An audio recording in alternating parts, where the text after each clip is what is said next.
To number one, it's preparation stage, and it will be probably the one taking much of your time because it includes different tasks. So, first of all, you need to look at yourself, reflect about yourself, and try to identify your main strengths and weaknesses. Then, take a lot of time to do some research about the company like a real stalker, because here you need to point out two things. So firstly, you need to show clearly that the company has the attributes you are looking for in the job, and secondly, you need to show that why you are a different candidate and how you can contribute to the company.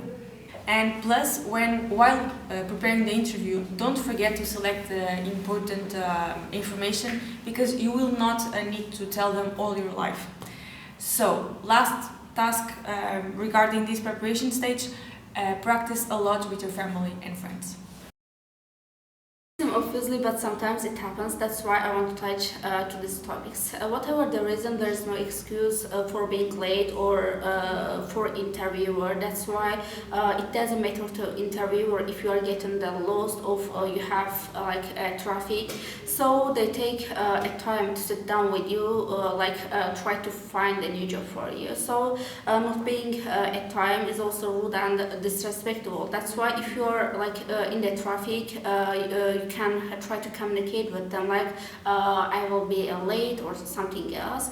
So even arriving is also a plus for you. Bye-bye. Try to pay attention to your body language because it says a lot about you. Smile, but not too much, because forcing it can be really unnatural and that can have a reverse effect as well. Try to create a connection with your interviewer as well, because it's gonna help you.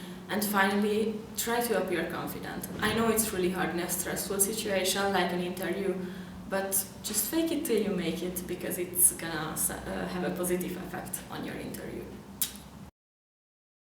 It's good to let shine your strength, but don't push it too much. And most important thing, be honest. For example, if you have studied a language for years, but you can't actually speak it, maybe it's not a good idea to say you're fluent in it. It's really important to prepare yourself, but don't stick too much to how to blog pages. That's just a guideline to start. Then think about yourself, about your personality, and think about how it can be useful for the job you're applying for. Think out of the box and surprise the interviewer. It's always nice to hear something different. Don't be afraid to say your opinions. Be honest and express your opinions openly and freely, without hesitation and fear, because they are matters. They are valuable and should be heard regardless of your background, experience, or status. Ask a question and challenge existing beliefs or assumptions that can lead to new discoveries or breakthrough. Show your difference. Don't talk negatively about your old boss or about your old company, because it's not going to have any positive effect on your interview. You might have some unpleasant experiences, you might have some negative memories about them, but still, if you are complaining on the interview, it's gonna look like you are a negative person in general, and you don't want that.